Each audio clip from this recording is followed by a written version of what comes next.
Frédéric Lopez, comment est-ce que vous êtes retrouvé aux côtés de Patrice Lecomte? J'allais dire presque comme vous, puisque vous m'avez dit dans les coulisses qu'il y a 4 ans, vous avez vu ce documentaire qui s'appelle Les Pépites de Xavier de Lausanne.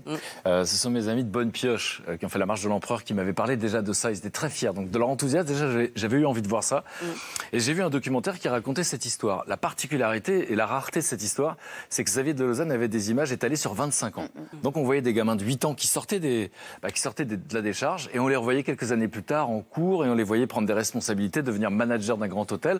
Et ça, c'est extrêmement rare. Donc en termes de storytelling, en termes d'histoire, c'est exceptionnel. Et en fait, quand j'ai vu ça, moi je suis comme tout le monde. C'est-à-dire que j'écoute plus ou moins l'actualité, je vois la représentation du monde qu'on me donne et des fois c'est un peu triste, c'est un peu désespérant. On a la sensation que tout va mal. Alors le pourcentage de qu'est-ce qui va mal, c'est un vrai débat. Mais enfin, on a l'impression qu'il y a beaucoup de choses qui vont mal. Et chez moi, ça provoque une sorte de tristesse et presque même d'impuissance. Je me suis imaginé à la place de ce couple face à cette décharge et je pense que j'aurais eu envie de crier et pleurer. Et je me dis, je me reconnais pas en eux, c'est des super-héros. En fait, c'est pas vrai, puisque dans le film, ils disent ça. Que la première fois qu'ils ont vu ça, ils avaient envie de crier et pleurer. La question, c'est qu'est-ce qui s'est passé après? Ils se sont retroussés les manches. Qu'est-ce qui s'est passé après? C'est-à-dire, est-ce que j'aurais été capable de faire comme eux? J'en sais rien. Et le truc magnifique, c'est que et ça marche, tout ce qu'on se raconte là, ça marche pour ses enfants, mais ça marche pour tous les soucis qu'on voit tous les jours autour de nous. En fait, ils ont démarré pour le plus simple. Et vraiment, vous l'avez dit, c'est quel est votre besoin? Vous imaginez si chaque chef d'entreprise, imaginez chaque patron d'hôpital demandait ça à son personnel, quel est votre besoin? Juste cette question. Il fait la liste.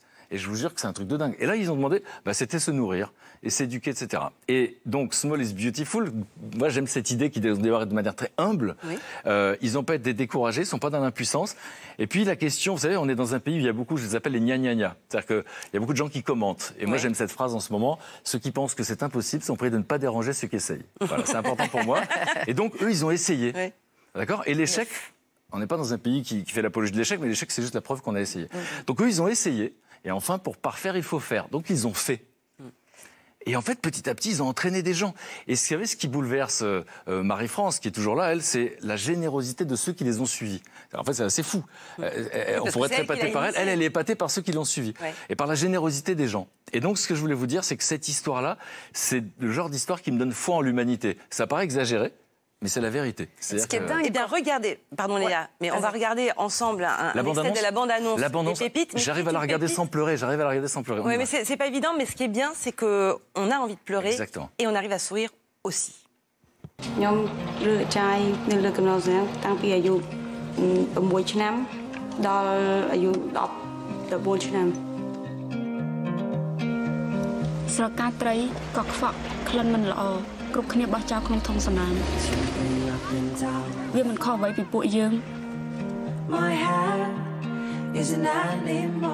demandait qu'un repas par jour. Et aller à l'école.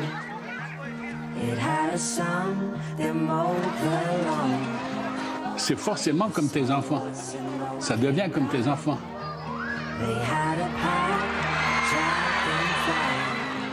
Et on a trouvé un terrain qui était à vendre. On n'avait jamais rien construit, nous. On sentait bien qu'on partait dans une aventure.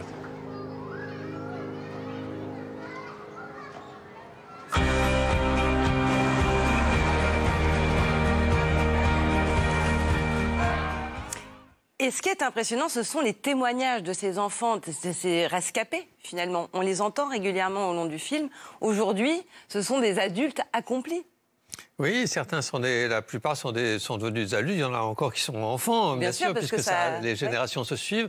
Et ce qui est assez formidable, c'est que ceux qui grandissent et qui suivent les formations professionnelles dispensées par Pour un sourire d'enfant, à 99,9% trouvent un emploi dans l'hôtellerie, dans la restauration, dans la mécanique, etc.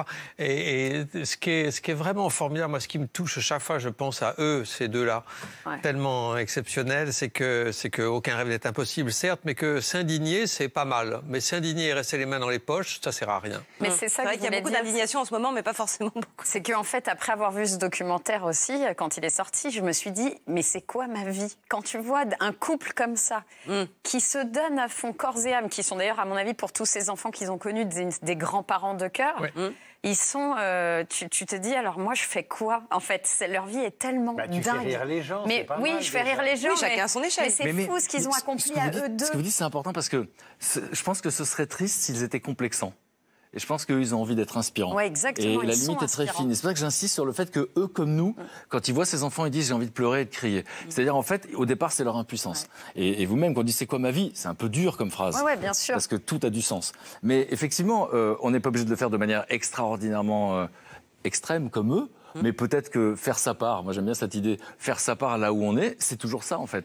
Et c'est ça que j'aime, c'est ça qu'il nous montre, et c'est pour ça que je dis que ça me donne foi en l'humanité. C'est comment le petit sapiens que nous sommes, on sait qu'il peut détruire, mais on sait qu'il peut construire.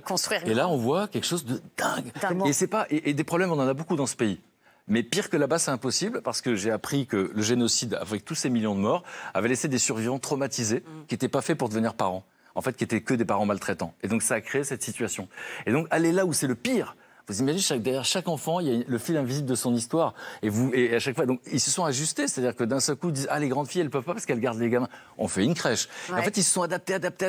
Et il n'y avait aucun problème, il n'y avait que des solutions. Dans ce tout petit pays qu'on connaît peu et dont on parle peu, finalement, c'est important aussi de le mettre en lumière. David. Comment vous comprenez-vous, presque philosophiquement, que dans un même endroit, on puisse mettre ce à quoi on tient le moins, des ordures, et ce à quoi on tient le plus, des enfants? Comment vous saisissez ça? Ça dépasse l'entendement, vous l'avez dit. J'essaie de me dire, qu'est-ce qu'il y a de dur? Évidemment, il y a plein d'images qui sont dures dans l'existence, mais d'un coup, de voir des enfants. Donc, on a tous été enfants, c'est le principe même de l'innocence, et de voir cette injustice, c'est-à-dire de vivre l'abandon, parce qu'il n'y a pas d'affect. Enfin, un enfant a besoin de grandir avec de l'affection et de la protection. Il n'y a ni l'un ni l'autre. Donc c'est le pire du pire, quoi. Et donc, la question c'est comment on peut faire les deux. Je ne sais pas si c'est la même personne qui fait les deux.